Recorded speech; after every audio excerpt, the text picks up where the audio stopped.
సంవత్సరంలో రాష్ట్రాన్ని విభజించడం జరిగింది.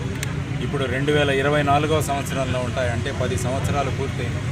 కానీ విభజన చట్టంలో ఇచ్చిన హామీలు ప్రత్యేక హోదా ఇస్తామని మోసం చేసి ఇప్పటి వరకు కూడా ఇవ్వని వైనాన్ని మనం చూస్తున్నాం.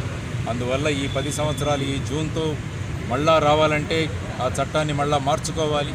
ఆ సందర్భంగా ప్రజా ఉద్యమాన్ని తీసుకురావాల్సిన అవసరం చాలా ఉందని ప్రత్యేక హోదా విభజన హామీల సాధన సమితి యొక్క ఆధ్వర్యంలో ఈరోజు రాష్ట్రం మొత్తంగా కూడా ఒకరోజు దీక్ష నిర్వహించడం జరుగుతోంది. 2014 నుంచి 10 సంవత్సరాలు గడిచినా కూడా ప్రతి పార్టీ కూడా ప్రత్యేక హోదా ఇస్తామని చెప్పి ప్రజలను మోసగించారు. 2014 నుంచి 2019 వరకు ఉన్న తెలుగుదేశం ప్రభుత్వం మొదట హోదా కావాలన్నారు, మళ్ళా ప్యాకేజీ కావాలన్నారు, వద్దు మళ్ళా హోదా కావాలి అన్నారు. మరి ఏమైంది? ఎలక్షన్లు వచ్చాయి. మళ్ళా ఎలక్షన్లో ప్రతి ఒక్కరూ కూడా ప్రత్యేక హోదా తెస్తామని హామీలు ఇచ్చారు. 25 మంది ఎంపీలను మీరిస్తే అక్కడ మెడలు వంచుతామన్నారు ప్రస్తుత ముఖ్యమంత్రి. అప్పుడు ప్రతిపక్ష నాయకులుగా ఉన్నప్పుడు 23 మంది ఎంపీలను ఇచ్చారు. మరి ఏమైంది? అందరి మెడలు నిఠారుగానే ఉన్నాయి, ఎవరి మెడలు వంచబడ్డం కూడా లేదు. ఆ తర్వాత అక్కడికి వెళ్ళిన తర్వాత భారతీయ జనతా పార్టీకి ఎక్కువ మెజారిటీ ఉంది కాబట్టి వాళ్ళు మన అవసరం వాళ్లకు లేదు. కాబట్టి నేను ఢిల్లీకి వెళ్ళినప్పుడంతా కూడా సార్ మాకు ప్రత్యేక హోదా ఇవ్వండి అని అడగలను తప్ప వారి మీద ఒత్తిడిని పెట్టలేదని వారు డైరెక్ట్గా ఇంటర్వ్యూలోనే ఇచ్చారు. మరి ఏమైంది? 5 సంవత్సరాలు పూర్తి కావస్తుంది, ప్రత్యేక హోదా లేదు. 4 అవకాశాలు వచ్చాయి మనకు ప్రత్యేక హోదా తీసుకురావడానికి. 2019వ సంవత్సరంలో సిటిజన్షిప్ అమెండ్మెంట్ బిల్లు ప్రవేశపెట్టినప్పుడు రాజ్యసభలో భారతీయ జనతా పార్టీకి మెజారిటీ లేదు. అప్పుడు ప్రత్యేక హోదా మా రాష్ట్రానికి ఇస్తే తప్ప మేము మిమ్మల్ని సపోర్ట్ చేయము, బలపరచమని ఎందుకు చెప్పలేదు? రాష్ట్రపతి ఎన్నిక వచ్చింది 2021వ సంవత్సరంలో. మరి అప్పుడు చెప్పిండొచ్చుగా, మాకు ప్రత్యేక హోదా ఇస్తే తప్ప మీరు సూచించిన అభ్యర్థికి మేము ఓటు వేయము అని. అలా జరగలేదే. అక్కడ వారి నోటి నుంచి ద్రౌపది ముర్ము గారి పేరు అలా బయటికి రాగానే ఇక్కడ 2 పార్టీలు చేతులెత్తి మా సపోర్టు మీకుంటుంది అని ప్రకటించారు. ఎందుకంటే రాష్ట్రం ముఖ్యం కాదా? రాష్ట్రం యొక్క ప్రత్యేక హోదా ముఖ్యం కాదా? విభజన హామీలు ముఖ్యం కాదా? ఎందుకు మీరు సపోర్ట్ చేశారు చెప్పండి.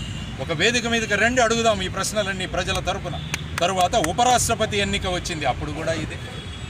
మొన్న ఆగస్టు నెలలో ఢిల్లీలో ఉన్న ప్రభుత్వంలో సివిల్ సర్వెంట్స్ అపాయింట్ చేయడానికి సుప్రీంకోర్టు ఏం చెప్పింది? ఢిల్లీ ప్రభుత్వానికి అధికారం ఉందంటే దానికి విరుద్ధంగా ఒక బిల్లు తీసుకొచ్చినప్పుడు మళ్ళా మనం 2 పార్టీలు చేతులెత్తారు బిల్లు కోసం.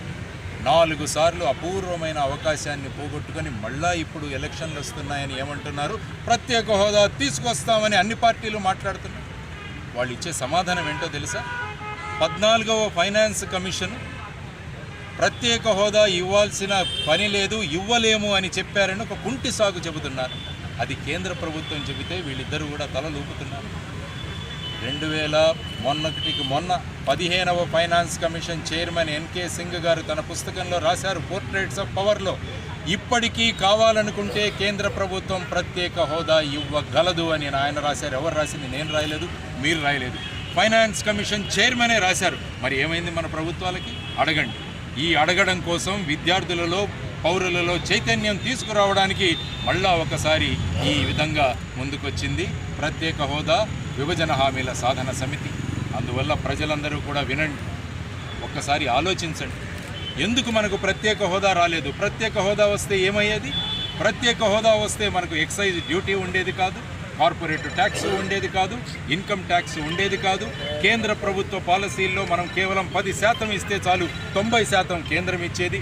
ఇలా ఎన్నో రాయితీలు ఉన్న సందర్భంగా ప్రత్యేక హోదా తీసుకురాలేక రాష్ట్రాన్ని వెనక్కిపెట్టి ఇప్పుడు 11 లక్షల కోట్ల అప్పులు చేశారు ఈ ప్రభుత్వాలు. మరి ప్రశ్నించాలి వాళ్ళు. మనం ప్రశ్నించకుండా ఉంటే ఇలాగే ముందుకు కొనసాగుతుంది. అందువల్ల ప్రశ్నించే ధోరణి ప్రజల్లో పెంచడానికి, నిజాలు వాళ్ళకి చెప్పడానికి ఈ ఉద్యమం ఈ రోజు నుంచి మొదలుపెట్టాం.